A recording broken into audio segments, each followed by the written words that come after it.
So y'all know I got my international sources or whatever, right? And I was down on the floor in London yesterday. I was on the UK grounds yesterday, and I was trying to get some more details on what happened with Floyd being attacked in London. And my guy, Thomas Godfrey, he broke it down for me, so we got the report. I got it firsthand, exclusive.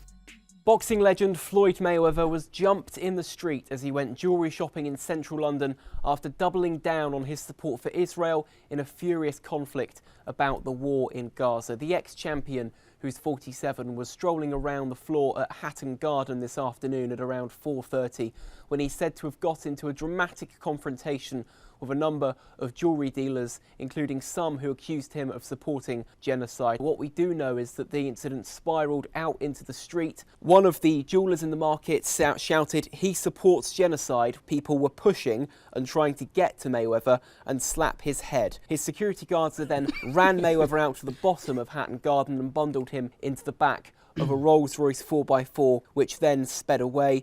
People always want to slap a bald head. Why? Anyway, look, y'all know Floyd has been openly in support of Israel, and has been documented that he participated in many charitable efforts for the Israel Defense Forces. So they had a problem with that, as you heard my guy Thomas say. And then it was also the crowd. You hear in the video, it's bleeped out in the video, but they're calling him the N-word. You know, oh, you little nigga boy, oh, you little monkey. Like, that's what he's saying. They said like that? Yeah, they was little monkey. Okay. That's what they were saying. And he was walking down. Look, and... Well, I think it was, wasn't it? It was other black, it was black people that... Yeah, it was black and white people. Oh, it was white people too? Yes, but it was a lot of black people, yep. And he was, in the video, you can see Floyd's security, they let the people get a little bit too close to him, but I think so. He ain't never get touched. You don't see him get touched. You've seen some people squaring up, but Floyd was the one that you can see in the video. He has a green Louis Vuitton coat, so he looked like, yeah, look, I want to be seen. And he was walking like, I wish somebody would touch me. Yeah, but you got to be careful with that over there, because they'll stab you up. Yeah.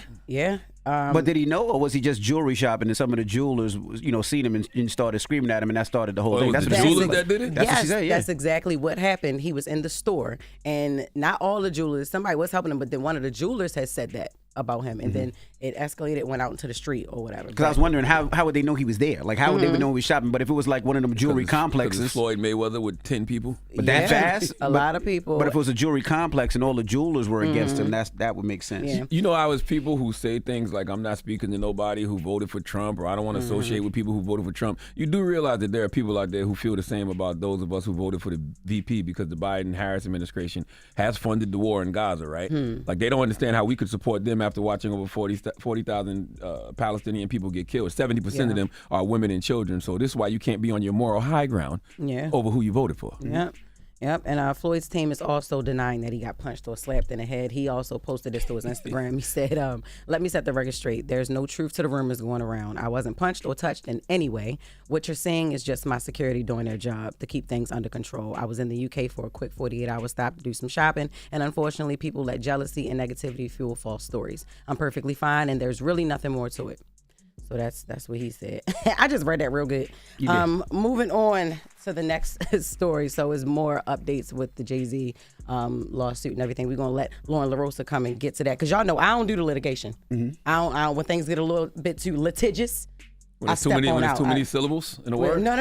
When it gets courty, when it gets a little bit too courty. So we're going to let Miss LaRosa take it away. What's up, brown girl? And she got her cowboy Carter boots on. She should answer this story. No, they ain't got no heel. Don't do that. Let me see. Oh, it is giving a little heel. Come on now. Wow. This ain't Texas. Yeah. You better stop. They're gonna say I'm not neutral. You better relax. All right. So quick update though. So Jay-Z yesterday, his team came out with an affidavit, or they filed an affidavit that basically says that there was a woman who was approached by attorney Buzbee's team. That's the attorney that is trying to file a civil suit against him and Diddy. And this woman basically said that when Buzbee approached her, she wanted to talk about her experience being trafficked, because he'd worked with people in other cases unrelated to Diddy, unrelated to Jay-Z. So they're talking to her, they're having these conversations trying to figure out what her story is. And she says that in those meetings, it began to come where they were coercing her, trying to make her connect her experience with something that they could relate to Diddy. So they went on, they had the conversation, she's talking to them, and it got to a point where they were like, you know what, we're not going to represent you, because she feels like it was because they couldn't connect the two. To Diddy. Yeah, to Diddy, and then which would have ultimately now connected back to Jay-Z. She also says that they tried to tell her that she should file anonymous, which would have been filed as a Jane Doe.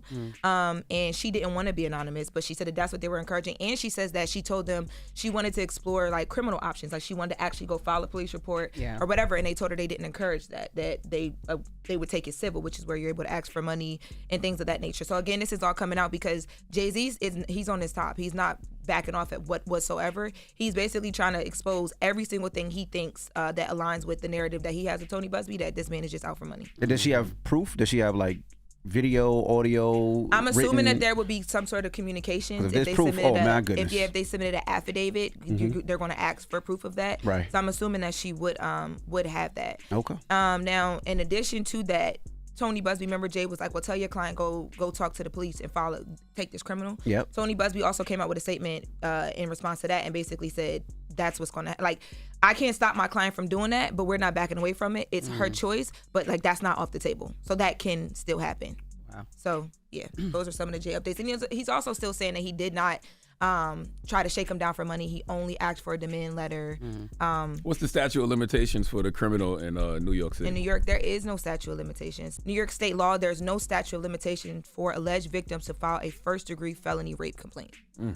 So that is still on the table. So they also filed an injunction to get her name out there. Did that go through as of yet or not as of yet? I haven't heard anything on that as of yet, but I mean, of course that will happen, but sometimes, the court has to take a look at that and see if the reason why they're asking is worth, because the court is going to try and protect if they think that she is a victim.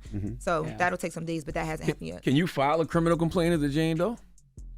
So I think what will happen is that the prosecutor's office, and I'm not an attorney, y'all, but just in processes of how I've seen this done before, the prosecutor's office will look at what is being claimed and they'll look at what's happening. They'll talk to her and they'll determine if charges should be brought. And if the charges are brought, it'll be up to them to determine what the charges are based on the evidence. But can you do it as a Jane Doe? I don't think you can do. I don't think you can do it criminally as a Jane Doe. But she would have to, unless you're underage at that specific time. No, well, okay, so once. Okay, I get what you're asking now. Once she takes it to the prosecutor's office or the police, I don't think that they can do that. When if a police report comes out, it can be redacted. But once you get in court and stuff like that, it's like you're there. They can do everything they can try to do to protect you. Like right now, we don't know any of the witnesses involved in the criminal situation with Diddy. Like we only know people that have come out and said that they may have talked to the feds or whatever.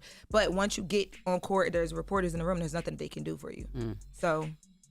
All right. Happy holidays, man. Yeah. You know what I mean? That's what you got from all that? That's what you got from all that? The Carters were, regardless of all of that, they were styling and profiling at the Mufasa premiere. They looked unbothered and everything. So big ups to the Carter family. And I still got my guy from the UK on the phone. Hang that up for me, Thomas Godfrey. So yeah, because he was giving me the exclusive. When did we get long distance? So yeah, what? We got long distance. Don't ask, no questions. Just go ahead, hang up the phone for me. All right. That's Jess with the Mess. Wake that ass up early in the morning. The Breakfast Club.